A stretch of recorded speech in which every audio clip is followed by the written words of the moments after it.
हृदं च नन्दयानन्दमो श्रीनिनन्द अमितत्पदवीन्द्रपो नम्यो शीघ्रशुभा गुरुवेश गोपतिरुई गोपति ज्ञान सहकार तारण तरण समर्थ मुनि गुरु संसार निवार धम्म जो तव चिन्हवरे हर कर जो है विनाश भव जो ममल ज्ञान पर लो देव को गुरु को धर्म को साक्षी को परम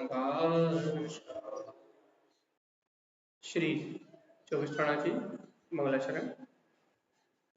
ओवन्ने ओवन्ने विन्दे विन्दे भवेन विज्ञानं विनीयं स्वयं उत्पन्नं नन्तानन्त स्वयं च सूर्यं शुद्धं च शुद्धात्मेन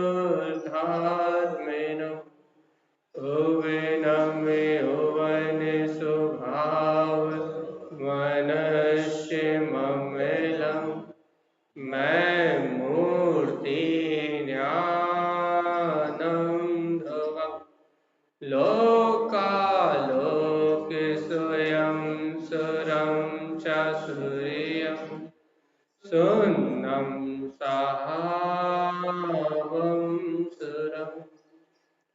बोलिए आचार्य प्रभु सद्गुरु संत तारण तरमलाचार्य जी महाराज जी की जय।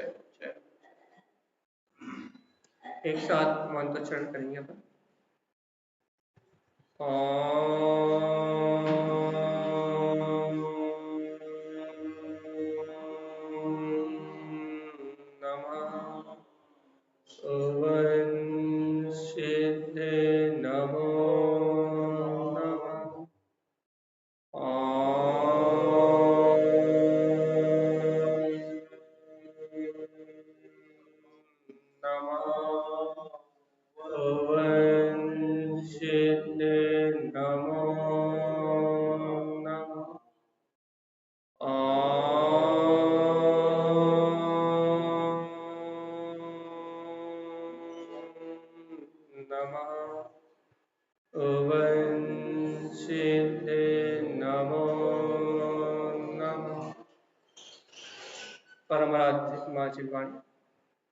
सदगुरुवर श्रीमद जिनतारण स्वामी और सर्वज्ञ जिनेश्वर भगवान की अमृत में ज्ञान रसधार यह श्री 24 ठाणा जी, जहां हम आचार्य श्रीमद जिनतारण स्वामी द्वारा रचित आध्यात्मिक 24 ठाणा जी ग्रंथ का आनंद ले रहे हैं।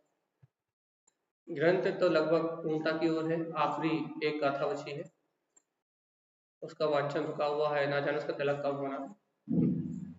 लेकिन प्रेरणा हमें आत्महित की ही है। गुरुदेव हमें बार बार ये चेता रहे हैं, बार बार जगा रहे हैं। जीवात्मा यदि इन 24 स्थानों में जन्म मरण की वेदना से हटना है, यदि संसार की यात्रा को विराम लगाना है, तो अंतःकरण की शुद्धि अनिवार्य है। क्योंकि जब तक उपयोग राग में, देश में, छल में, कपट में, मायाचारी में अर्थात नाना प्रकार के अज्ञान संस्कारों में जब तक उपयोग लिप्त रहेगा, तब तक आत्म कल्याण नहीं हो सकता। आत्महित करना है तो अपना उपयोग पर पर्याय से पलटना अनिवार्य। अब उपयोग को पलटे कैसे, बस वैसे इतना सा आ जाता है। भाई मार्ग रास्ता तो जानते हैं, क्या रास्ता जानते हैं कि पर्याय दृष्टि छोड़ दो, बाहर चलने वाले परिणमन की दृष्टि छोड़ दो और द्रव्य दृष्टि ग्रहण कर लो, अर्थात अंतरोन्मुख दृष्टि कर लो। तो अंतरोन्मुख दृष्टि होते ही सारा संसार स्वयं में भी गल जाए। उपाय तो जानते कि नहीं, मार्ग तो हम जानते हैं ना कि संसार कैसे गलेगा, संसार परिभ्रमण कैसे छूटेगा। बाहर की संसार में जो अपन देख रहे हैं, अज्ञान विकार भाव जो चल रहा है, इनसे दृष्टि पलट जाए तो संसार छूट जाए। मार्ग तो, उपाय तो सब जानते हैं, लेकिन उपाय करना कैसे है, ये उपाय होगा कैसे, ये भी नहीं जानते। और भैया उपाय यदि जान भी लेंगे कैसे होगा तो भी करते नहीं है। जबकि पता है, उपाय तो सबको पता भी कि बाहर पर्याय दृष्टि छोड़ना है और द्रव दृष्टि ग्रहण करना, लेकिन कैसे होगी,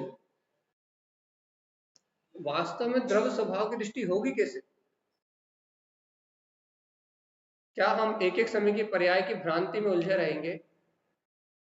वस्तु को वस्तु के स्वभाव से विपरीत जानते और मानते रहेंगे तो क्या कभी हमें ये दृष्टि अंतरोन्मुख होने वाली? बाहर में चलने वाले परिणमन में यदि कर्ता पने की बुद्धि, पुद्गल के, ये पुद्गल परमाणु है ना सारे, ये पुद्गल के होने वाले परिणमन में यदि हमारी कर्ता बुद्धि बनी रहेगी तो क्या कभी हम और हमारा उपयोग अंतर्मुख हो पाए? पहले ये बताओ कि तुम अंतर्मुख होना भी चाहते हो कि नहीं होना चाहते? बात तो करते हो भैया कि मैं आत्मा हूँ, परमात्मा हूँ, शुद्धात्मा हूँ, अरस हूँ, अरूपी हूँ, आस्पर्शी हूँ, मेरे अंतर में मेरा अनंत सुख स्वभाव है। अपन अंतरात्मा की चर्चा तो करते हैं, आत्मा से परमात्मा होने की बातें तो अपन करते हैं, लेकिन भगवान जी आत्मा की चर्चा कर रहे हैं, आत्मा की बात कर रहे हैं, लेकिन ये बताओ अंतर्मुख होना चाहते कि नहीं? अब सही बात है, अभी तो हमें अपनी जीवत्व शक्ति स्वीकार नहीं हो रही, अपनी चेतना स्वीकार नहीं हो रही, तो अंतर्मुख होने की बात तो बहुत दूर की। यदि अपन अंतर्मुख होना चाहते हैं, यदि अपन तत्व दृष्टि प्रकट करना चाहते हैं, तो ये तो बताओ हमें कितना गाढ़ा निर्णय है, कितना पक्का निर्णय है भैया। बाहर की अवस्थाएं, अपन रोज कह रहे हैं कि बाहर की अवस्थाएं तो अपनी योग्यता से घट रही है। जीवात्मा, तुम्हें अपनी ध्रुव शक्ति का महत्व कितना, स्वभाव की महिमा कितनी, रोज रोज वही चर्चा कि मैं आत्मा हूँ, रोज रोज वही बात कि मैं शुद्धात्मा हूँ, रोज रोज वही बात कि मैं परमात्मा हूँ भैया। मेरा इन शरीर से, संयोग से, पुत्र से, परिवार से, इन बाहरी घटनाओं से मेरी आत्मा का कोई संबंध नहीं। रोज की रोज वही चर्चा कर रहा है। लेकिन भगवान जी बताओ तो उपाय हो रहा है कि नहीं हो रहा कुछ? रोज रोज आत्मा की चर्चा कर रहे हैं, रोज रोज तत्व की चर्चा कर रहे हैं, लेकिन कोई उपाय बन रहा है कि नहीं बन रहा? कोई ऐसा उपाय बन रहा है कि नहीं बन रहा कि हमारी दृष्टि पर संयोग से हट जाए, चलने वाले परिणमन में जो ऊंचे नीचे भाव होते हैं, वो चलने वाले परिणमन में हमारे परिणामों की दशा बिगड़े ना, ऊंची नीची दशा ना बने। और ऊंची नीची दशा बन भी रही है तो मेरी आत्मसत्ता का बोध छूटे ना, ये बात ना छूटे। भैया देखो तो ये अवस्था तो क्षणिक है, ये तो बीत जाएगी, ये परिणमन तो क्षणिक है, ये तो निकल जाएगा, लेकिन इस समय भी मेरे अंतर में मेरा शाश्वत स्वभाव, मेरी निज चेतना विद्यमान है। ऐसी स्वसत्ता का बोध बना है कि नहीं बना?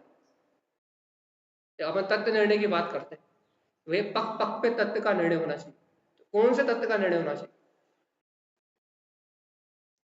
हमें हर पक पे वेद ज्ञान होना चाहिए, हमें हर पक पे तत्व का निर्णय होना चाहिए, हमें हर हर पक पे, हर कदम पे वस्तु स्वभाव का बोध होना चाहिए।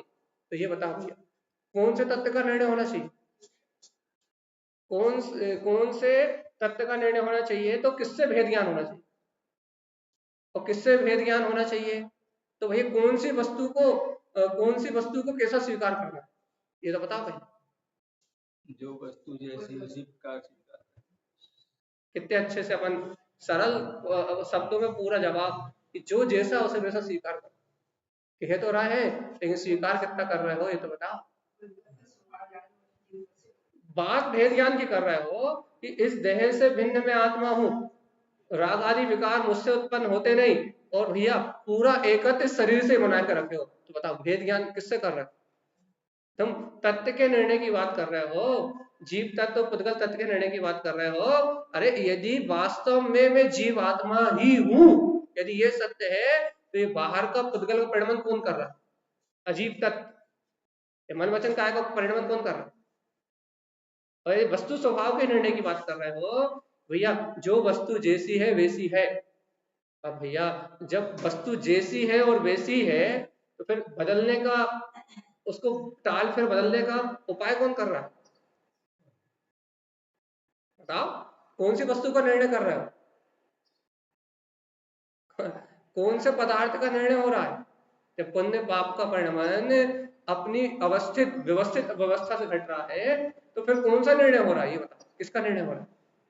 जीव का या जीव का? देखो तो, क्या ये भेद ज्ञान सिर्फ पढ़ने के लिए? क्या ये आत्मा की चर्चा सिर्फ सुनने के लिए? क्या ये आत्म तत्व की अपन चर्चा कर रहे हैं, चर्चा सुन रहे हैं, तो क्या ये सिर्फ सुनने के लिए है? क्या सिर्फ बुद्धिक बौद्धिक क्षमता बढ़ाने के लिए है कि वस्तु स्वरूप याद हो गया, भेद ज्ञान हो गया, तत्व निर्णय हमने याद कर लिया, हम तत्व निर्णय पढ़ते हैं, भेद ज्ञान पढ़ते हैं, वस्तु स्वभाव पढ़ते हैं, तो ये क्या सब क्या बोलते हैं, याद करने के लिए विषय है?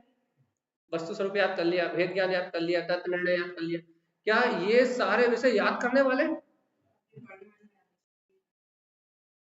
तो आप और हम स्वयं विचार तो करें कि हमने ये सारी क्रियाएं जो करी हैं, भेद ज्ञान तत्व निर्णय वस्तु स्वरूप जो कुछ भी याद करा है, भगवान जी ये हमारे जीवन में कितना जयवंत है, अर्थात हम इस अनुसार जीवन कितना जी रहे हैं, हमारे जीवन की शैली में कितना, याद करने के लिए नहीं, हमारे जीवन की शैली में, हमारे अनुभव में कितना है, कितना अनुभव बरत रहा है।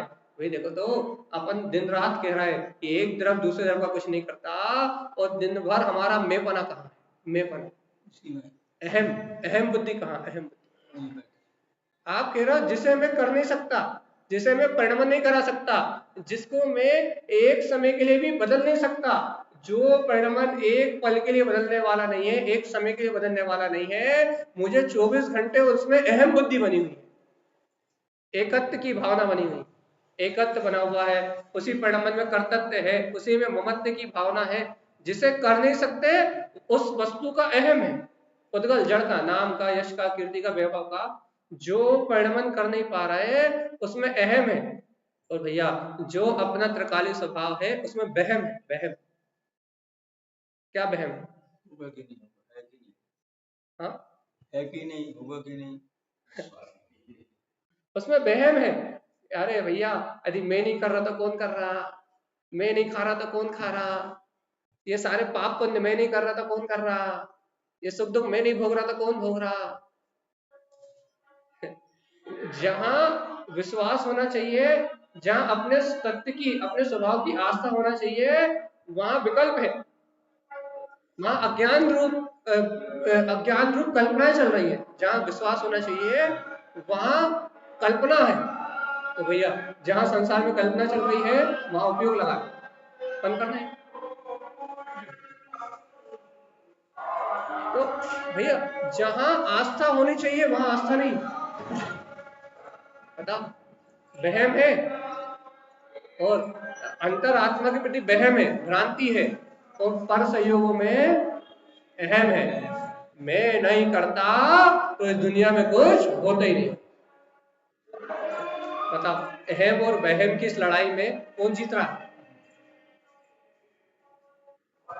अहम की और वहम की इस लड़ाई में कौन जीत रहा है?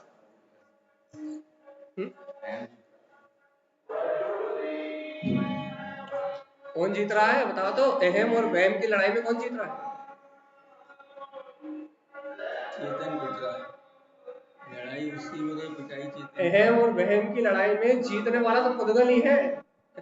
अरे अनादिकाल का संसार ही जीत रहा है। वो अहम और वहम की जो लड़ाई हो रही है उसमें आत्मा की तो हमेशा पतन ही हो रहा है। आत्मा को क्या मिल रहा है बताओ?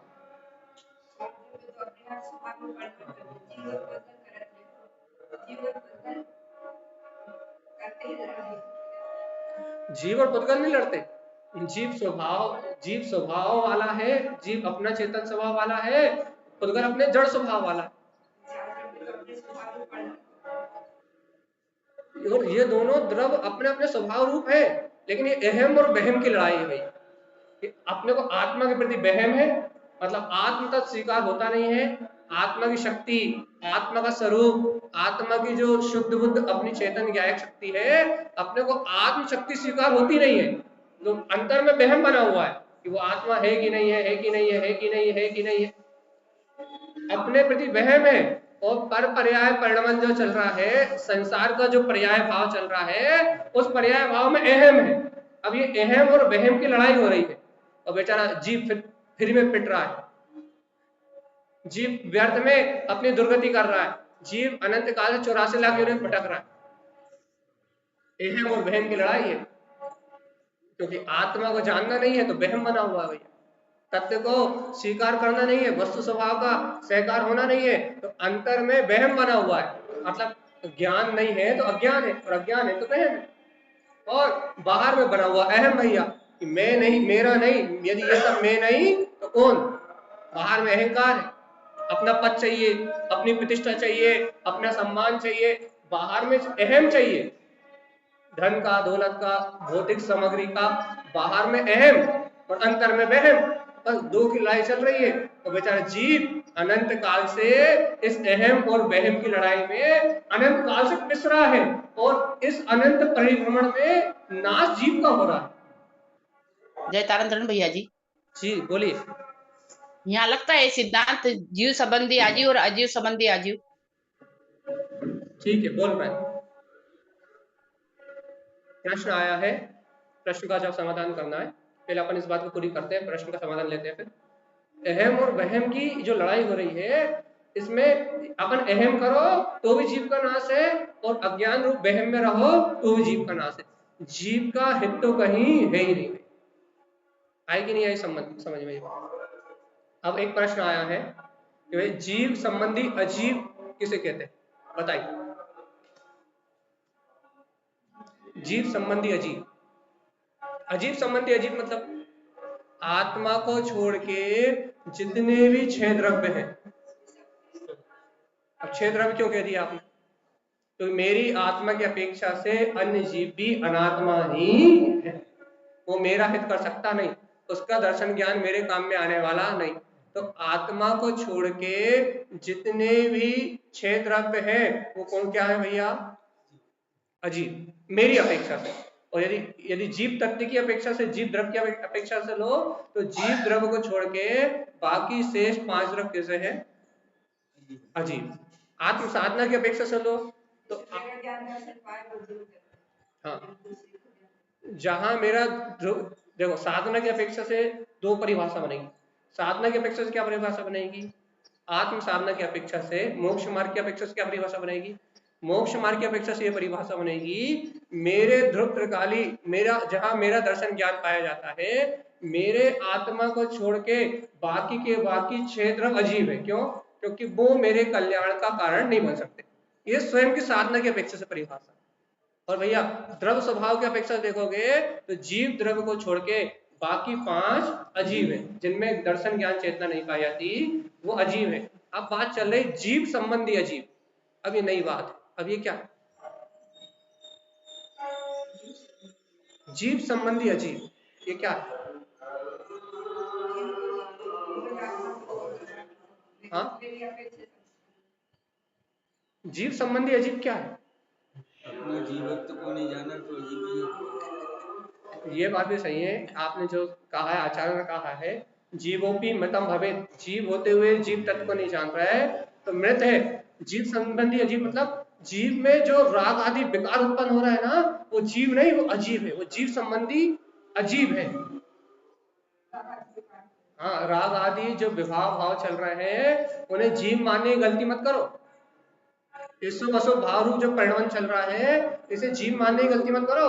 ये जीव नहीं, ये जीव संबंधी अजीव है, जीव के बिना होता नहीं है। यदि जीव नहीं हो तो राग आदि भाव सकते। यदि जीव ना हो, जीव सत्ता ना हो, त्रिकाली जीव आत्मा ना हो, तो राग आदि भाव का परिणमन हो सकता है क्या? हो पाएगा क्या? बिना आत्मा के राग देश रूप परिणमन ला सकते हो कहीं से? नहीं ला सकते ना। लेकिन बिना आत्मा के राग और देश का परिणमन हो नहीं सकता, लेकिन आत्मा राग देश कर नहीं सकता। क्यों? क्योंकि आत्मा में राग देश आदि कोई गुण नहीं है। तो ये जो राग आदि विकारी भाव चल रहे हैं, ये जीव संबंधी अजीब है कि आत्मा के रहते हुए होते हैं, लेकिन आत्मा से नहीं होते, ये होते पुद्गल के आश्रय से ही है, अर्थात पर के आश्रय से ही है। ये आत्मा का जो राग आदि भाव चल रहा है ना, ये जीव थोड़ी ना। क्यों? क्योंकि यहाँ चेतना का बोध तो है ही नहीं, चैतन्यता तो है ही नहीं, तो फिर ये क्या है? ये जीव संबंधी अजीब है। और व्यवहार से कहें तो जीव के मन का परिणमन, जीव की मन की जो दशा है, मन रूप जो संयोग है, वो जीव संबंधी अजीब है। क्यों है? क्यों है? ये मन ही है ना जो आपको नाना प्रकार के भाव में भ्रमित कर रहा है। ये अज्ञान मन ही है ना जो आपको और हमें इस संसार में जो नाना प्रकार के भाव चल रहे हैं, जो संसार की नाना प्रकार की दशा है, इस संसार की नाना प्रकार की दशा में जो हमें भ्रमित कर रहा है, तो मन ही है ना, क्यों? कोई आत्मा और मन से कोई संबंध नहीं। आत्मा अलग है और मन भाव मन, भाव मन आत्मा का ही भाव है। द्रव मन जो छोटा सा है ना, अष्टदल कमल के रूप में यहाँ छोटा सा माइक्रोचिप, वो तो निमित्त है। द्रव मन तो निमित्त है, लेकिन उस द्रव मन के अंतर से, उस द्रव मन के निमित्त से जो निरंतर परिणाम चल रहा है, जिसे कहते हैं भाव मन, वो भाव मन वो अजीब। क्यों है अजीब?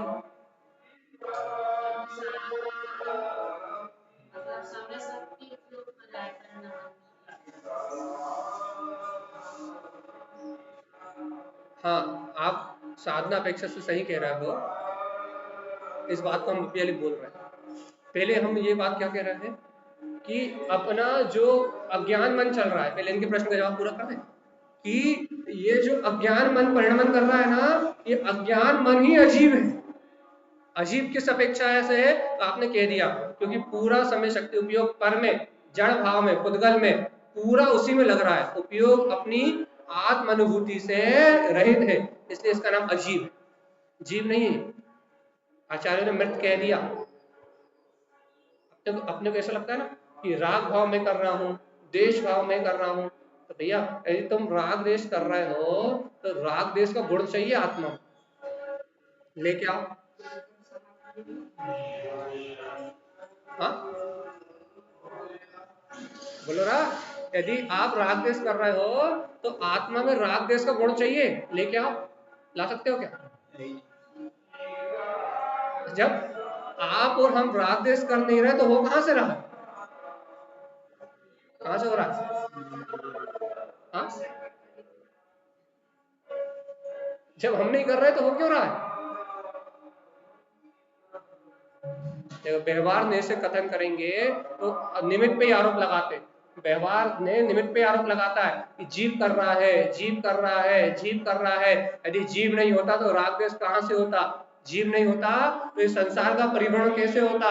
व्यवहार ने तो बाहर से भैया निमित्त की अपेक्षा से आरोप ही लगाएगा।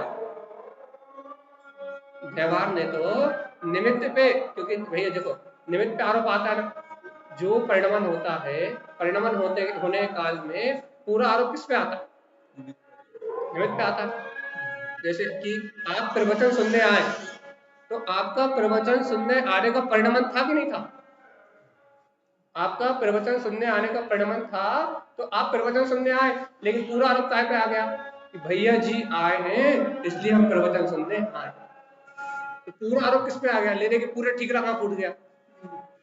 तो व्यवहार की भाषा में निमित्त पे पूरा ठीकरा फूटता है कहने की भाषा में, लेकिन भगवान जी आपके शरीर की योग्यता नहीं होती, आपका यदि पुण्य का उदय नहीं होता, यदि आपकी भावना तत्व को ग्रहण करने की नहीं होती, तो क्या आप यहाँ आ सकते थे? क्या निमित्त आपको घर घर से बुला बुला के लेके आया? क्या निमित्त आपको कंधे पे उठा के लेके आया? लेकिन आए तो आप अपने दो पांव पे चल के ना, हाँ कि ना? आए तो आप अपने दो पांव पे चल के ना, और अपने दो पांव पे चल के आप यहाँ आए और यहाँ आके बैठे। लेकिन भैया बाहर चर्चा में क्या आएगा कि चैत्यालय में भैया जी आए हैं इसलिए हम प्रवचन सुनने गए थे। तो पूरा आरोप निमित्त पे आ गया, लेकिन निमित्त ने क्या किया ये बताओ? क्या किया? वो बहुत अच्छा उदाहरण है, आपको अपने आप समझ में आ जाएगी। आप ये बताओ निमित्त ने क्या किया? कुछ किया क्या? बिल्कुल सही बात है। जब यही बात समझा रहे हैं भगवान जी, जब निमित्त कुछ करते ही नहीं है अच्छे से, भैया जी आए हैं इसलिए मंदिर आए, ये कहने की भाषा है, व्यवहार का कथन है, लेकिन वास्तव में भैया जी के आने से और हमारे मंदिर आने का कोई संबंध नहीं है। क्या कह रहे हैं उदय भैया? हाँ ठीक है ठीक है। नहीं मैंने नहीं बोला, कोई का म्यूट खुल गया। म्यूट किसका खुला है? जल्दी से म्यूट करो। शिखा जी, शिखा जी कौन है? हाँ दिख रहा है। चलिए, तो क्या कह रहे हैं कि निमित्त, देखो बहुत अच्छी बात कह रहे हैं आपने, जो बात कही आप ही की बात सिद्ध कर रहे हैं। आप कह रहे हो कि हमारे मंदिर में उपस्थित होने से आपके मंदिर में आने का कोई संबंध नहीं है, मतलब निमित्त आप किंचित कर रहे, निमित्त कुछ नहीं कर सकता, पक्का? अब यही बात मानना, आखिरी तक मानना, अभी मान रहा तो लास्ट तक मानना ये बात। एक बात फिर उदाहरण दे दे रहे हम, निमित्त पे सिर्फ आरोप आता है, फिर से दे दे रहा है। आपने कहा भैया जी चैत्यालय आए हैं तो हम प्रवचन सुनने आए हैं, तो ये निमित्त है। यदि आपकी स्वयं की रुचि नहीं होती, आपकी स्वयं की भावना नहीं होती, आप यदि अपने स्वयं के पैर पर नहीं चलते, तो आप चैत्यालय नहीं आते। कहने की भाषा में कहा आपने कि भैया जी आए हैं तो हम चैत्यालय प्रवचन सुनने गए थे, लेकिन कार्य तो अपनी रुचि से, अपनी योग्यता से, अपनी क्रियावती शक्ति से, अपनी भावना से घटा है। भैया जी के आने से कुछ, आखिरी तक मानना इस बात, मान रहे हो? इस निमित्त को आप किंचित कर मान रहे हो? पक्का मान रहे हो कि नहीं? पक्का? आखिरी तक मानना। अब ये बताओ भैया, जब इस निमित्त को आप किंचित कर मान रहे हो तो आपके अंदर में जो राग भाव उत्पन्न हुआ, अब यहां मान के बताओ, आपके अंदर में जो राग भाव उत्पन्न हुआ, आपके अंदर में जो दो देश भाव उत्पन्न हुआ, दिन रात आप जो दुकान चला रहे हो, जो आप पुत्र परिवार का पालन कर रहे हो, जो नाना प्रकार के आपके अंदर में विचार चल रहे हैं भैया, तो व्यवहार ने क्या करता है कि राग तुम कर रहे हो, द्वेष तुम कर रहे हो, मोह तुम कर रहे हो, ये सारे संसार की व्यवस्था तुम चला रहे हो। तुमने पुण्य किया तो स्वर्ग गए, तुमने पाप किया तो नरक गए। अब ये बताओ, अब पूरा कथन निमित्त पे रख के दिया, तुमने पुण्य किया, तुमने पाप किया, तुमने राग किया, तुमने देश किया, तुमने मोह के परिणाम किए, तुमने कर्तव्य बुद्धि लगाई, तुमने भोक्तव्य बुद्धि लगाई, तुमने मंदिर बनवा दिया, तुमने घर बनवा लिया, ये सारे निमित्ताधीन कथन हो रहे हैं। ये सारे कथन कैसे हैं? सारे कथन निमित्त पे आरोप दे रहे हैं, सारे कथन निमित्ताधीन हो रहा है कि तूने किया, तूने किया, तूने किया, तूने किया। अब यहाँ तो आपने भैया जी को आकिंचित कर दिया कि हम अपने पुरुषार्थ से चैत्यालय आए, हम अपनी भावना से चैत्यालय आए, कि ना भैया जी इसमें कोई कार्यकारी नहीं है, निमित्त थे, लेकिन उपादान तो हमारा था। भैया अब एक बात बताओ, यहाँ तुमने तो आकिंचित कर हो गए। अब जब वहां राग का भाव चलता है, सुनो अच्छे से, जब वहां राग का भाव चलता है, जब वहां देश का भाव चलता है, अच्छे से सुनो, जब व्यवहार ने कहता है कि राग तुमने किया, देश तुमने किया, वहां आकिंचित कर क्यों नहीं होते?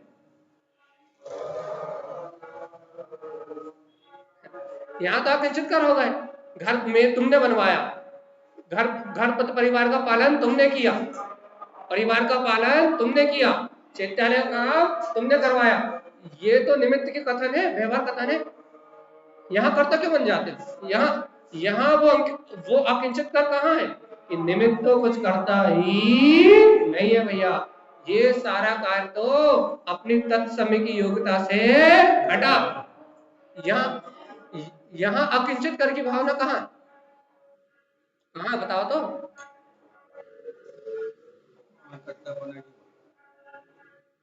यहाँ निमित्त में दोषारोपण क्यों, और यहाँ अपने आप को उस परिणमन में क्यों मानते हो? यहाँ तो आपने कह दिया भैया जी हम अपने पैर पे चल के आए, आप कंधे को उठा के थोड़ी लाए हमें, आपके यहाँ आने से हमारे यहाँ आने का कोई संबंध नहीं, यहाँ तो आपने सिद्ध कर दिया। लेकिन भगवान जी, इस संसार में जो मनुष्य भाव अपन ने प्राप्त किया है, जो राग की भावना अपनी चल रही है, जो देश की बुद्धि अपनी चल रही है, जो पुत्र परिवार के बीच में अपना परिणमन हो रहा है, ये सारा जो परिणमन हो रहा है ये कर्मों से हो रहा है या तुम कर रहे हो?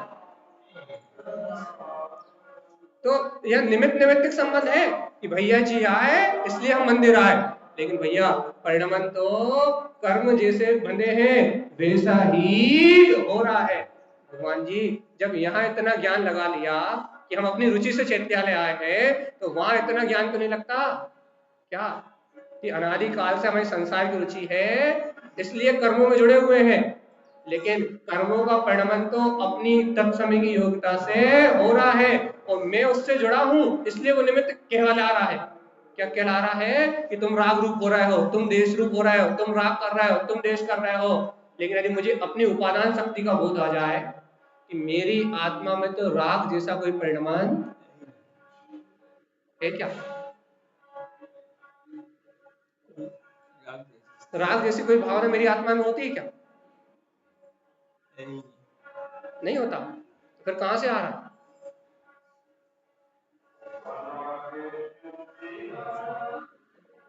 देखो यहाँ इसलिए अजीब भाव कहा, अजीब, अगर अजीब को अचेतन सा न लेके अजीब कह दो, अजीब, अजीब मतलब ना पुद्गल का है ना अजीब का है। मतलब अब पुद्गल क्यों नहीं है? क्योंकि पुद्गल में राग करने की शक्ति नहीं है, लेकिन पुद्गल में राग कर्म रूप परिणमित होने की शक्ति है। देखो बहुत सिद्धांत कह रहा है, सिद्धांत वस्तु का स्वभाव, पुद्गल में राग करने की शक्ति नहीं है। क्या कह रहा है? पुद्गल में काय की शक्ति नहीं है? पुद्गल में राग करने की शक्ति नहीं है, लेकिन पुद्गल में राग कर्म रूप परिणमन होने की शक्ति है। लेकिन पुद्गल स्वयं राग कर्म रूप परिणमन नहीं हो सकता। पुद्गल को राग कर्म रूप परिणमन होने के लिए जीव के विभाव भाव की आवश्यकता पड़ेगी। यदि जीव का विभाव भाव ना हो तो कोई भी पुद्गल राग रूप परिणमन नहीं कर सकता। इसलिए अजीब भाव है, न ये जीव का भाव है न पुद्गल का भाव है। इसलिए राग भाव को वस्तु स्वभाव के अनुसार देखा जाए तो राग भाव को न पुद्गल ने स्वीकार किया है और न राग भाव को जीव ने स्वीकार किया। क्यों? क्योंकि न ये जीव का स्वभाव है न पुद्गल का स्वभाव। तो ये क्या है? ये तो विभाव भाव है, ये नाजायज संतान है, ना जो पुद्गल की है और ना जीव की है, दोनों की विभाव भाव परिणति है। तो इसे अपन अपना मान के बैठे, कैसे मुक्ति हो जाएगी बता? ये जो पुद्गल है ना पुद्गल से राग जन्म लेता और ना जीव राग रूप परिणमन कर सकता। क्यों? तो उसमें गुण नहीं है, ये नाजायज संतान है जो पुद्गल और जीव के विभाव भाव से जन्मी है। तो देखो भैया अपन इस राग भाव में ही रस ले रहे हैं, इस राग देश परिणति में ही हम आनंद मान रहे हैं और इस राग देश परिणति में आनंद मान के अपने आप को कर्ता भोक्ता मान के अनादि काल से संसार में परिभ्रमण कर रहा है। तो फिर कह रहा है मैं आत्म अनुभव होता नहीं, फिर कह रहा है कि हमें ज्ञायक तत्व भगवान आत्मा अनुभूति में नहीं आता, हम इस संसार के बंधन से मुक्त नहीं हो पाते। राग में एकत्र करके बैठे हैं और फिर कह रहा है आत्मा का हित होता नहीं है, आत्मा की अनुभूति होती नहीं। पता आप कैसे हो? निमित्त पे दोषारोपण कर रहे हैं, निमित्तों को अपना मान रहे हैं, निमित्ताधीन दृष्टि बनी हुई है, पर्याय को देखने में गाफिल है, अजीब भाव में लगे हुए हैं और जीव तत्व का बोध नहीं है। तो फिर कह रहे हैं कि कल्याण करना है। बताओ कैसे हो? अच्छा बताओ, क्रिया से कल्याण होगा, भाव से कल्याण होगा? न क्रिया से होगा न भाव से होगा, कल्याण तो तुम्हारे अभिप्राय से होगा। क्यों क्यों क्यों? क्यों? क्रिया कर्माधीन होगी। सुन लो अच्छे से, क्रिया किसके अधीन होगी? और भैया भाव भी, औदायिक भाव भी काय के अधीन होंगे? भाव कर्म के अधीन। नो कर्म के अधीन संयोग रूप क्रिया होगी, होगी कि नहीं होगी? भाव कर्म के अधीन आपके परिणाम होंगे। अच्छे से, भाव कर्म के अधीन क्या होंगे? आपके और हमारे परिणाम। ठीक है, नो कर्म के अधीन शरीर का परिणाम, संयोग का परिणाम। भाव कर्म के अधीन हमारे परिणाम, और द्रव्य कर्म के अधीन क्या होगा? द्रव्य कर्म के अधीन हमारे संस्कार। संस्कार मतलब उनमें जुड़ने का भाव, उनमें रत होने का भाव, ज्ञानावर्णी, दर्शनावर्णी, अंतराय जो संस्कार है उनमें रत रहने की जो भावना है, ये हमारे संस्कार है। वही देखो बहुत अच्छी बात हो गई है। नो कर्म के अधीन पूरा बाहर का चला गया, भाव कर्म के अधीन अपने पूरे परिणाम चले गए, जितना विचार चल रहा है, जितनी भी कर्म संयोग दशा चल रही है, और द्रव कर्म के अधीन क्या हो गया, जो इनमें हमारा लिप्तपना है, जिनमें हमारा लिप्तपना है, ये हमारा अनादिकाल का संस्कार है। अब बताओ, ये पूरी की पूरी क्रिया तो द्रव कर्म भाव कर्म नो कर्म से हो रही, तुम कहाँ है? पहले बताओ, हमने जो समझाया समझ में आया कि नहीं आया? फिर से बोले, बताओ जल्दी, आया कि नहीं? आया कि नहीं? फिर से बोल दे। हाँ, आपने गलत बोला। शरीर आदि, माता पिता पुत्र परिवार, ठंडी गर्मी भूख प्यास, ये जितना भी संयोग रूप परिणमन चल रहा है, शरीर की क्रियावती शक्ति रूप जितना परिणमन चल रहा है, ये नो कर्म के आदि। ठीक, अंतर में जितने विचार चल रहे हैं आपके, जितने भी भाव चल रहे हैं, उदायिक परिणाम चल रहे हैं, आवृत्ति प्रमाद कसाय योग के, ये जितने भी भाव चल रहा है वो काय के अधीन चल रहे हैं? भाव कर्म। दो काम स्वतंत्र हो गए कि नहीं हो गए? बाहर का काम नो कर्म के अधीन स्वतंत्र हो गया कि नहीं हो गया? नाम कर्म की व्यवस्था उनकी व्यवस्था में चला गया कि नहीं चला गया? और ये अंतर के भाव का काम जो अपने अंदर में है, ये भाव कर्म के हाथ में चला गया कि नहीं चला गया? दो काम स्वतंत्र हो गए कि नहीं हो गए? अब इन भाव कर्म और नो कर्म में जो अपना संलिप्तपना है, इसमें जो हमें संलग्न हो रहा है, वो द्रव कर्म के अधीन। क्यों? क्योंकि वो हमारा संस्कार है। कारण वर्णाय रूप द्रव कर्म का जो शरीर है अंतर में, जो अपने अनादिकाल के संस्कार हैं, इनमें लिप्त होने के, इन्हीं में एकत्र करने के, तो ये किसके अधीन हो गए? द्रव कर्म के अधीन। एक समझाने के लिए, द्रव कर्म से भाव कर्म, भाव कर्म से नो कर्म, नो कर्म से द्रव कर्म, द्रव कर्म से भाव कर्म, ये संस्कृति चल रही कि नहीं चल रही? ज्ञानावर्णी दर्शनावर्णी अंतराय, मुझे आत्मा का बोध नहीं आ रहा, तो ज्ञानावर्णी दर्शनावर्णी अंतराय मोहिनी कर्म के अनुसार 6 उपसम मिला है, और इस 6 उपसम से फिर इंद्रिय विषयों में रत होने का संस्कार है, तो फिर ज्ञानावर्णी दर्शनावर्णी अंतराय मोहिनी कर्म का आश्रय हो रहा है, तो ये हमें संस्कार है। ये हमें संस्कार है कि नहीं है? ज्ञानावर्णी आदि कर्म के संस्कार है कि नहीं? तो फिर अपन आत्मकल्याण की भावना नहीं है, तो फिर यही कर्म रिपीट हो रहा है कि नहीं हो रहा है? तो भाव कर्म से द्रव कर्म, द्रव कर्म से भाव कर्म, फिर नो कर्म, नो कर्म से द्रव कर्म, द्रव कर्म से भाव कर्म, और फिर नो कर्म, यही चल रहा है कि नहीं चल रहा? अब बताओ, इसमें आत्मा कहाँ है?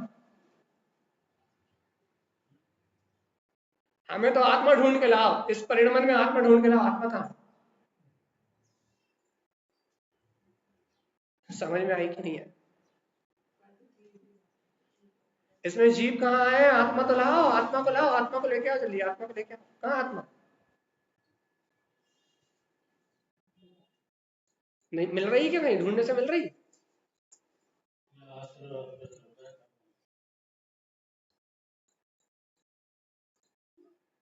पूरा कर्म ही कर्म दिखाई दे रहा है, द्रव कर्म भाव कर्म नो कर्म, द्रव कर्म भाव कर्म नो कर्म।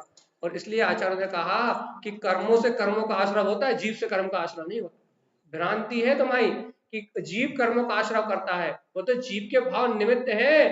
वास्तव में तो पुद्गल स्कंद से ही पुद्गल स्कंद जोड़ते हैं, पूर्व के पुद्गल स्कंद खिलते हैं, नवीन पुद्गल स्कंदों का बंद होता है। तो कर्म से कर्म बंधते हैं, आत्मा से कर्म नहीं बनते। यदि आत्मा से कर्म बनते तो सिद्ध भगवान को भी कर्म बंद होता। तो होते ही नहीं। कर्म किससे बनते हैं? आत्मा से या कर्म से?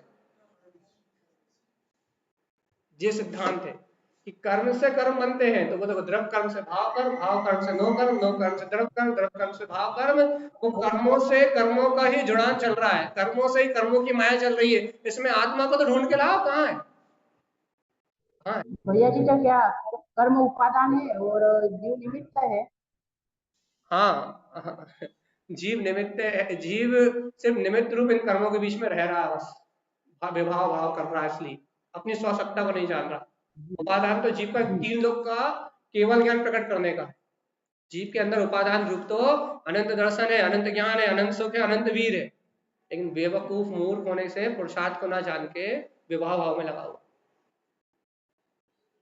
तो क्या कह रहा है? आप तो द्रव कर्म भाव का नो कर्म के इस परिणाम में आत्मा को ढूंढो, कहाँ है? नहीं है ना? बताओ, जहां आत्मा है ही नहीं, वहां हम अपना सब कुछ मान के बैठे हैं। ये संसार है, इतने से का नाम संसार। जहां जीव है ही नहीं, जहां आत्मा है ही नहीं, जहां आत्मा का परिणमन ही नहीं हो रहा, उसे हम अपना मान के बैठे। अब हम बहुत अच्छी बात बता रहे हैं। अब क्रिया, परिणाम और अभिप्राय, तीनों की महत्ता और सम्यक दर्शन की विशेषता देखो कैसे। अब क्रिया किसके अधीन हो गई? नो कर्म के अधीन। भाव किसके अधीन हो गए? भाव कर्म के अधीन। और भाव कर्म के अधीन होने से द्रव्य कर्म के कारण से अपने को इनमें लिप्त होने का संस्कार है। अनादिकाल से संसार में रहे तो अपने को राग द्वेष करने की आदत है, ठीक है नहीं? तो देखो अब दो चीज स्वतंत्र हो गई, एक क्रिया स्वतंत्र हो गई और दूसरा परिणाम स्वतंत्र हो गए। अब जीव का अभिप्राय, अब जीव का पुरुषार्थ कहाँ बचा? सिर्फ अभिप्राय। सुनो अच्छे से, क्रिया स्वतंत्र हो गई, क्रिया का कोई फल नहीं है। परिणाम स्वतंत्र हो गए, परिणाम का भी फल नहीं है। आप ऐसा कहते हैं कि भाव जैसे करेंगे वैसा फल मिलेगा, लेकिन परिणाम का भी फल नहीं है। भाव के पीछे आपका अभिप्राय क्या है, फल उसका है, आपका लक्ष्य क्या है। तो क्रिया स्वतंत्र हो गई, भाव स्वतंत्र हो गए, अब तुम्हारा पुरुषार्थ बचा सिर्फ अभिप्राय। अभिप्राय में अब तुम ये बताओ कि तुम्हारे अभिप्राय में अपने स्वध्रुव तत्व भगवान आत्मा का लक्ष्य कितना प्रगाढ़ है, तुम्हें आत्म कल्याण करने की भावना कितनी अधिक है, तुम्हें अपने मुक्ति मार्ग की भावना कितनी श्रेष्ठ है। क्योंकि यही तुम्हारे अभिप्राय में, तुम्हारी श्रद्धा में, तुम्हारी मानता में एक तत्व होगा तो तुम्हारे परिणामों से तुम भिन्न हो पाओगे और तो तुम क्रियाओं से भिन्न हो पाओगे। यदि अपने अभिप्राय में आत्मा के हित का भाव अर्थात मैं ध्रुव तत्व शुद्धात्मा हूं, यदि अपने अभिप्राय में सत्य ही नहीं है तो फिर कहां से परिणाम बदल लोगे, कहां से क्रिया बदल लोगे? और बदल भी लोगे तो मोक्ष मार्ग का कारण नहीं बनेगी, क्योंकि वो कर्माधीन है। नहीं है ये बात समझ? अरे फल 100% अभिप्राय का है। अच्छा बताओ, मंदिर में झाड़ू लगाने से पुण्य मिलता है कि पाप? सही जवाब चाहिए, मंदिर में झाड़ू लगाने से पुण्य मिलता है कि पाप? परिणाम के अनुसार।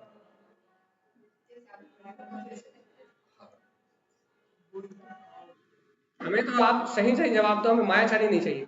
मंदिर में झाड़ू लगाने से पुण्य मिलता है कि पाप? क्यों? इतने जीव मरते हैं, चटाई उठाओगे इतने जीव मरेंगे, अनंत जीवों की हिंसा होगी, महापाप मिलेगा, पुण्य कैसे मिलेगा?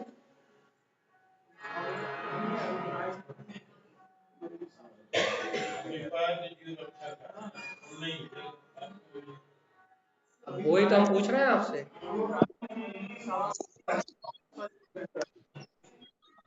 यही तो हम धर्मी धर्मायतनों की सेवा करने से भैया जी प्रशस्त राग है ये, इसीलिए ये शुभ बंध का कारण होगा, पुण्य बंध का।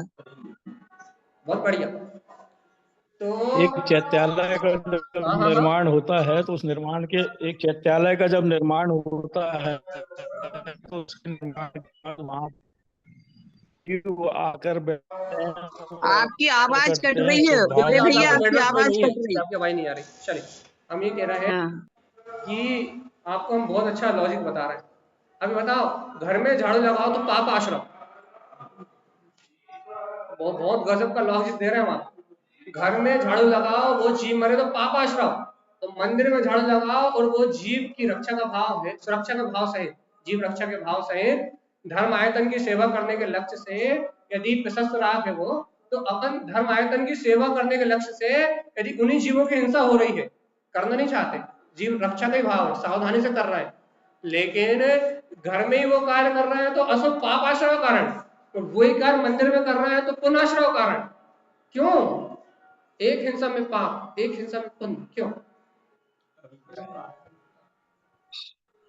मैं ये कथन कर रहा था भैया जी कि जब चैत्यालय का निर्माण होता है तो चैत्यालय के निर्माण में दान देने में तो एक स्वभाव होते हैं, और दूसरी ये भावना होती है कि इस चैत्यालय में अनंत जीव आएंगे, बैठेंगे और अपने अशुभ भावों को छोड़कर शुभ भावों में रत होंगे, तो वो शुभ भावों में रत होने की अनुमोदना भी हमारे द्वारा की जा रही है। इसलिए वो वही बात स्पष्ट कर रहे होते भैया, चैत्यालय के साथ अपनी ये भावना जुड़ी हुई है कि अनंत भवजीव यहाँ के अपने आत्मा कल्याण करेंगे, धर्म आयतन है, यहाँ अनंत भवजीवों का उद्धार होगा, तो वो अपनी भावना और अपने लक्ष्य की विशुद्धि के कारण से वो हिंसा का पाप बिल्कुल अल्प लगता है, और शुभ भाव का जो अपना फल है, अनंत जीवों कल्याण की जो भावना है, वीतराग धर्म के प्रति जो बहुमान है, उसका फल अधिक लगता है, तो वो क्रिया शुभ आश्रय कारण बन जाती है। बताओ, वही घर में करी हुई क्रिया पापाश्रकरण और वही चैत्यालय में शुद्ध भाव से करी हुई, हमारा लक्ष्य उत्तम होने से। ऐसा नहीं अरे भैया समाज में है तो करना पड़ता है, जीभ भी नहीं देख रहा है, चटाई भी नहीं झड़ा रहा है, मार दे रहा है, ऐसे नहीं, ऐसे नहीं मिलता। जब शुभ प्रशस्त राग होता है, सभी जीवों कल्याण की भावना होती है, सभी जीवों के हित की भावना होती है, इस हित की भावना से जब अपन चैत्यालय में झाड़ू लगाते हैं कि अनंत भक्त जी आएंगे, स्वाध्याय करेंगे, चिंतन करेंगे, मंत्र जप करेंगे, धार्मिक संस्कारों का निर्वाह करेंगे, तो इस जन्म मरण की वेदना से बाहर निकलेंगे। जब इस परिणाम से, इस विशुद्ध परिणति से मंदिर में झाड़ू लगाई जाती है तो वो प्रशस्त राग होने से पुण्य बंध का कारण बनती है। क्यों? क्योंकि अनंत जीवों के कल्याण की भावना, अपन दर्शन विशुद्धि की भावना समझा था कि नहीं समझा था? क्या कि स्वयं के स्वानुभव की भावना और प्राणी मात्र के प्रति सहानुभूति, प्रत्येक जीव कल्याण को प्राप्त करे, धार्मिक संस्कारों को ग्रहण करे और अपने जन्म मरण की संतति को मिटाए। ये जो सहानुभूति की जो भावना है, इससे मंदिर में झाड़ू लगाने से पुण्य मिलेगा। यदि ऐसी भावना है तो बताओ, पाप की जगह पुण्य मिला। क्यों? आपके लक्ष्य में जीव कल्याण की भावना आ गई, तो आपकी जीव कल्याण की भावना ने आपके अशुभ कार्य को भी शुभ में बदल दिया। भगवान जी सुनो तो, फल तो 100% अभिप्राय का है, और यदि यही अभिप्राय अपना जगत के कल्याण का बना रहे और साथ में अपने को जगत का हित करने की भावना, कब? जब तुम अपना हित तो जानते हो भगवान आत्मा पहले कि मैं ध्रुव तत्व शुद्धात्मा हूँ, जब अपने सिद्ध स्वभाव का अभिप्राय रहे कि मुझे जन्म मरण का नाश करके इस भवोदधि से पार उतरना है, जब अपने कल्याण की भावना रहेगी भगवान आत्मा, जब भी तो अभिप्राय मंगल में होगा। अपन सब पढ़ते भैया, मंगल मंगल मंगल मंगल, सबका मंगल, इस जगत में प्राणी मात्र का सबका मंगल हो। वही मंगल में भावना यही तो है, सम्यक दर्शन पहला मंगल है। सम्यक दर्शन की भावना, प्राणी मात्र के सुरक्षा की भावना, धार्मिक संस्कार सभी जीव ग्रहण कर ले, ये भावना, ये पहला मंगल है। कौन सा मंगल हो? मकान बन जाए तो मंगल हो, या दुकान बन जाए तो मंगल हो, या फिर चत्तारी शरणम पवज्जामि, चत्तारी मंगलम, कौन सा मंगल? अरे अपना मंगल। इस जगत में सब जीव का मंगल कब हो सकता है? अच्छा बताओ, अपन भावना भा रहे हैं मंगल मंगल मंगल, सारे जगत का मंगल हो, तो बताओ इस जगत का मंगल कब हो सकता है? जब मेरा मंगल हो जाए, जब मैं सम्यक को ग्रहण कर लूं, या फिर ये जगत के जीव आत्म धार्मिक संस्कारों को ग्रहण करके अपने कल्याण की ओर अग्रसर हो जाए, तब इस जगत का मंगल हो सकता है। या हम इन जगत के जीवों को विषय भोगों की सामग्री प्रदान कर दे, इन्हें खूब सारा पैसा दे दे, या इन जगत के जीवों को खाना खिला दे, या इन जगत के जीवों को हम नाना प्रकार की भौतिक सामग्री दे दे, तो इनका मंगल होगा। कैसे होगा मंगल? भावना तो अपन कहते हैं भैया कि इस प्राणी मात्र का मंगल हो, तो प्राणी मात्र का मंगल होगा कब? क्या ये अज्ञान विषय भोगों में लगा रहेगा तब इस प्राणी मात्र का मंगल होगा, या फिर ये भगवान के द्वारा कहे हुए वस्तु स्वभाव को, इस धर्म उपदेश को सुन के अक्ता प्रसाद, अक्ता प्रसाद मतलब मंदिर विधि में आता, अक्ता प्रसाद कौन को दियो? राजा क्षणिक कौन ने दिया? भगवान महावीर ने, मतलब धार्मिक संस्कारों का प्रसाद। ये जो अपन स्वाध्याय कर रहे हैं, चिंतन कर रहे हैं, तत्व चर्चा सुन रहे हैं, आत्म तत्व की रुचि लगा रहे हैं, रत्नत्रय की आराधना की जो भावना भा रहे हैं, ये अक्ता प्रसाद है। क्यों अक्ता प्रसाद? क्यों ये अक्ता प्रसाद? भगवान के समोषण में राजा क्षणिक के जीव को अक्ता प्रसाद मिला। क्या अक्ता प्रसाद मिला? तुम आगामी चौथे काल के आदि में पद्मपुर राजा के यहाँ महापदराम तीर्थंकर हो गए, ये अक्ता प्रसाद मिला। तो भैया भगवान के समोषण में राजा क्षणिक ने अक्ता प्रसाद पाया, अपन भी तारण स्वामी के समोषण में बैठे, अपने अक्ता प्रसाद मिला कि नहीं? तो यदि हम आपसे ये कहें कि पूर्व भाव में भी हम गुरु महाराज के साथ थे और वहां तारण स्वामी के साथ हमारा जीव था, उस समय भी हमने आत्म कल्याण की बातें सुनी, लेकिन हम उन बातों को ग्रहण नहीं कर पाए, इसलिए आज हमें फिर ये दोबारा तारण पंथ ये फल प्राप्त हो गए। तो ये अतिशयोक्ति नहीं है, ये एक भावना है। तो भैया हमने वहां थोड़ा पुरुषार्थ किया था, तो आज ज्यादा पुरुषार्थ करने का अवसर हमें मिल गया। और यदि आज हम धर्म की चर्चा सुन रहे हैं, आज यदि हम जिनवाणी सुन रहे हैं, आज यदि हम जिनोपदेश को सुन के वस्तु स्वभाव का निर्णय कर रहे हैं, तो यदि हमें दोबारा मनुष्य भाव मिलेगा, यदि हमारे विशुद्ध परिणाम से हमें दोबारा यदि शुभ योग मिलेंगे, मनुष्य भाव मिलेगा, देवादि पर्याय मिलेगी, बताओ हम समोसर जाके भगवान की वाणी सुनेंगे कि नहीं सुनेंगे? ये मनुष्य भाव मिलेगा तो ये दोबारा जो संस्कार हमें अभी ग्रहण कर रहे हैं, ये अपना प्रसाद जो हम ग्रहण कर रहे हैं, ये धार्मिक संस्कार हमारे उदय में दोबारा आएंगे कि नहीं आएंगे? ये प्रसाद मिल रहा है कि नहीं मिल रहा? तारण स्वामी के समर्षण में हमारा जीव इन धार्मिक संस्कारों को, अपनी ज्ञान मार्ग चेतना को जगाने का प्रसाद पा रहा है कि नहीं पा रहा? नहीं आ रही बात समझ? भगवान जी तो फिर ये बताओ अपना अभिप्राय क्या है, क्रिया क्या चल रही है, हम आपसे नहीं पूछेंगे। आप रोटी बनाते हो या बर्तन मांजते हो या झाड़ू लगाते हो या दुकान चलाते हो, ये हम नहीं पूछ रहे। हम ये भी नहीं पूछ रहे कि आपके मन में भाव काय के चल रहा है। क्यों नहीं पूछ रहा है? क्योंकि भाव तो औदायिक परिणाम के आदि हैं, उनका भी हम कुछ नहीं कर सकते। निमित्त निमित्तिक जैसे संबंध है, जिन संयोगों में जाएंगे वैसे भाव ऊंचे नीचे हो जाएंगे, उसकी भी हम आपसे चर्चा नहीं कर रहे हैं। आपके अंतर चलने वाले औदायिक भाव की चर्चा भी हम आपसे नहीं कर रहे हैं। हम आपसे ये भी नहीं पूछ रहे आपके मन में अच्छे भाव चल रहे हैं कि बुरे भाव चल रहे हैं। हम तो आपसे पूछ रहे हैं कि इन सब कर्मों का परिणाम चलते हुए तुम्हें अपने अंतरात्मा की शुद्ध कितनी है, चैतन्य तत्व का जागरण कितना है कि मैं तो त्रिकालीन ध्रुव गायक तत्व भगवान आत्मा ही हूँ और एक एक समय का परिणाम मुझसे भिन्न है। इस सत्य का जागरण कितना बता। देखो हमने दो चीज से फ्री कर दिया, आपको आपकी क्रिया से फ्री कर दिया और आपके विचारों से भाव से भी फ्री कर दिया। अभिप्राय तो बताओ, लक्ष्य तो बताओ। आवृत्ति की भूमिका ये है, लक्ष्य अभिप्राय वाली, उसका विवेक, उसका विचार, उसकी परिणति अपने अभिप्राय के बल पे चलती है। आवृत्ति की भूमिका, वृत्ति हो जाओगे तो भाव की विशुद्धि आ जाएगी और महावृत्ति हो जाओगे तो द्रव्य चारित्र भी शुद्ध हो जाएगा। लेकिन अपनी भूमिका अभिप्राय, श्रद्धान तत्व का श्रद्धानी, वस्तु स्वभाव को यथार्थ रूप से अनुभव सहित जानने वाला, देह भिन्न है आत्मा भिन्न है, ऐसा यथार्थ वस्तु स्वभाव को अपनी प्रतीति में अनुभव करने वाला, वो आवृत सम्यक दृष्टि है। चाहे दुकान में रहे चाहे चौके में, कोई फर्क नहीं पड़ता।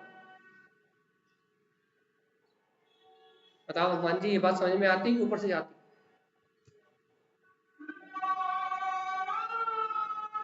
दुकान में रहे या चौके में, युद्ध करे या चक्रवर्ती जैसे 6 खंड का अधिपति हो, उसे गरम गरम आभूषण पहनाए जाए या सिर पे चिगड़ी जलाई जाए, कोई सा भी उदाहरण हो भैया, उसको बाहर के परिणाम से कोई फर्क नहीं पड़ता। वो धन्य कुमार जैसा हो या भैया भिखारी हो, कोई फर्क नहीं पड़ता। फर्क पड़ता है उसके लक्ष्य में क्या है। देखो अनादि काल से अपन ने बाहर की पर्याय दृष्टि रख के पर कई लक्ष्य निर्धारित किया है, लेकिन मेरी जीव आत्मा को, मेरी चेतना को कभी अपने स्व स्वभाव का लक्ष्य, अपनी अंतरात्मा का अभिप्राय प्रकट नहीं हुआ। इसलिए मैं 84 लाख योनियों परिभ्रमण कर रहा हूं। विशेष राग भी होता है, यदि तुम कर रहे हो तो तुम मूर्ख हो, होता है। ध्रुव तत्व की पकड़ के बिना, अपने निज आत्मा की प्रतीति के बिना यदि विशेष राग कर रहे हो तो फिर तुम करता हो, जहां करता हो वहां मरता हो, जहां करता हो वहां मरता हो, जहां करता हो वहां मरता हो, चाहे वो अच्छा करो चाहे बुरा। इसलिए भी प्रशस्त राग होने के पहले भी ध्रुव तत्व की पकड़ होना अनिवार्य है, अपने शुद्ध तत्व की पकड़ होना अनिवार्य है। यदि शुद्ध तत्व की पकड़ के बिना, अपने त्रिकालिक स्वभाव की पकड़ के बिना यदि प्रशस्त राग को महत्वपूर्ण कर दोगे तो शुभ परिणाम में कर्ता बुद्धि लग जाएगी। और फिर तारण स्वामी का सूत्र याद आएगा क्या? अपने पद को भूल के अनिष्ट व्रत, अनिष्ट तप, अनिष्ट क्रिया और अनिष्ट प्रवृत्ति करी, अनिष्ट राग के बंधन से यदि तुम शुभ क्रिया करते रहे, ज्ञान रमण न रिश्ते, और ज्ञान में रमणता को नहीं देखा, ना साधन करोती, ज्ञान स्वभाव की साधना नहीं करी, पंख पृथ्वी में चले जाओगे, यक्ष राक्षस भूत पिशाच इन भयंकर भवनवासी देव हो जाओगे, आत्मा कल्याण होने वाला नहीं है। यदि प्रशस्त राग तुमने किया तो कर्ता बन के किया तो तुम मोक्ष नहीं जाओ, भूत बन जाओ, यक्ष राक्षस भूत पिशाच इन योनि में जन्म हो जाए। क्या करना है? चलिए बताओ क्या करना है? भूत बनना है, मोक्ष जाना है।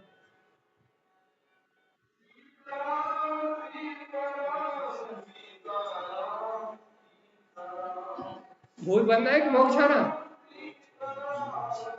ये मोक्ष जाना है तो प्रशस्त राग में भी बहुत सावधानी चाहिए। इतनी सावधानी चाहिए, इतनी सावधानी चाहिए कि प्रशस्त राग में डूबने का बड़ा खतरा है। अशुभ से तो पापों से तो फिर भी डर लगता है, प्रशस्त राग में तो धर्मात्मा होने की मान्यता हो जाती है कि मैं ही धर्मात्मा हूँ।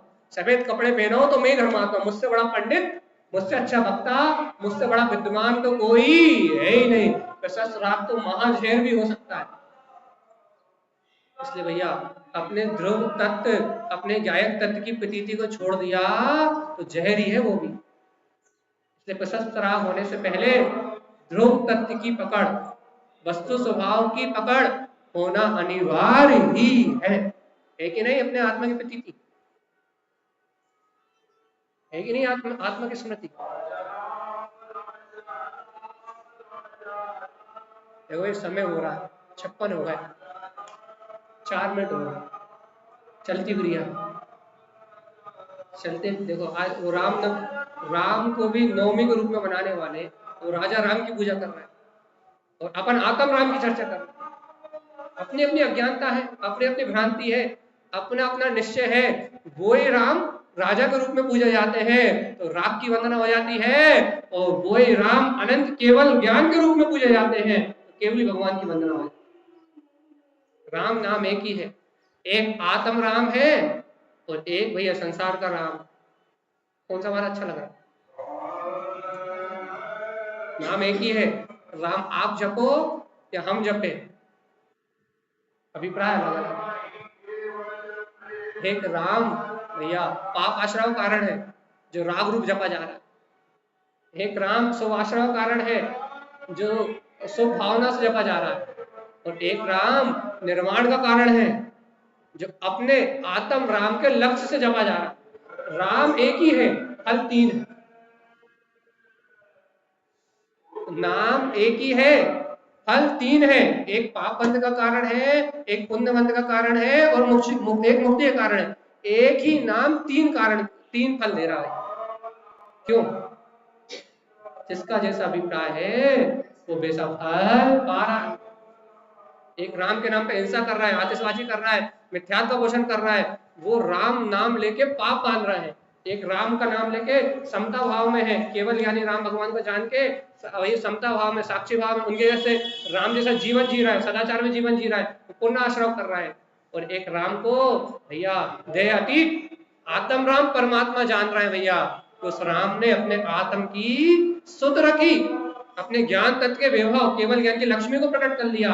एक उस केवल ज्ञान स्वभाव का लक्ष्य बना के उस राम का नाम ले रहे हैं। उनके लिए निर्वाण, नाम एक, काम 3। अपन उस अभिप्राय को जानते कि नहीं? -2। चलिए बता, चलती भी रही है घड़ी, खसक रही है, घड़ी खसक रही है बहुत तेजी से। हमें अपने अभिप्राय की, अपनी चेतना की महिमा आ रही कि नहीं आ रही? जैसा हमारा लक्ष्य होगा, जैसा हमारा अभिप्राय होगा, जैसा हम वस्तु को स्वीकार करेंगे, हमें उसका फल मिलेगा, ना भाव का मिलेगा ना क्रिया का। अरे अब तो जिन धर्म की महिमा समझ लो, इतनी बारीक बात बताने वाला सिर्फ जिन धर्म ही हो सकता।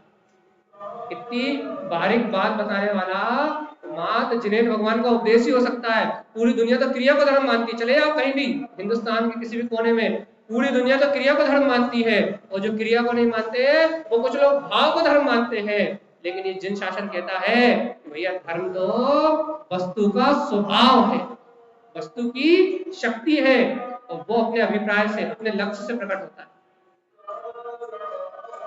चेतना लक्षण धर्म, ये वीतराग धर्म ही बता सकता है, और कोई बता सकता है? अब तो स्वीकार कर लो भगवान जी, इस देह देवालय में जो बसा हुआ है वो शुद्धात्म देव ही मेरा आराध्य है, और उस शुद्ध आत्मा के आश्रय से ही सारे कार्यों की सिद्धि होगी। कल क्या सूत्र था? कल सभी की चर्चा था। किस सूत्र पे चर्चा छोड़ी थी कल? चलिए बताओ, कल सुबह कौन से सूत्र पे चर्चा छोड़ी थी?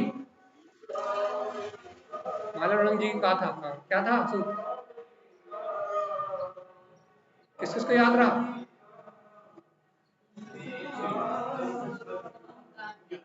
नमामि नित्यम शुद्धात्म तत्वम। किस किस को याद रहा है? स्मृति में किसने नित्य अपने शुद्धात्मा का नमस्कार किया? बताओ, कल से लेके आज तक भूल गए? नमामि नित्यम शुद्धात्म तत्वम श्रुतम देव देवम शुद्धात्म तत्वम। जनवाणी में भी जिसे देवों का देव कहा है वो मेरा शुद्ध आत्मा ही है। किस किस को नमस्कार हुआ? किस किस का नमस्कार हुआ? तो मेरे देने वाले में वो देव है जिसकी वंदना से मुक्ति की प्राप्ति होती है। दो सूत्र है माला जी के, शुद्धम देव देवम शुद्धात्म तत्वम और नमामि नित्यम शुद्धात्म। अब अंतिम बात है, समय अपना समाप्त हो चुका है। लास्ट बात यह है कि हम ऐसे स्वभाव को जाने, ऐसे स्वभाव को अनुभव करें और ऐसी आत्मा के अभिप्राय की महिमा जान के, स्वलक्ष्य की महिमा जान के अपने आत्महित का लक्ष्य बनाए तो हमारा जन्म मरण छूटेगा, भाव और द्रव कर्म क्षय होंगे और ये जीव परंपरा से निर्माण के सबको प्राप्त करेगा। ऐसा ही श्री गुरुदेव का हम सभी भव्य आत्माओं के लिए मंगल उपदेश है। बोलिए आचार्य प्रवर सद्गुरु संत तारण करण लाचार्य।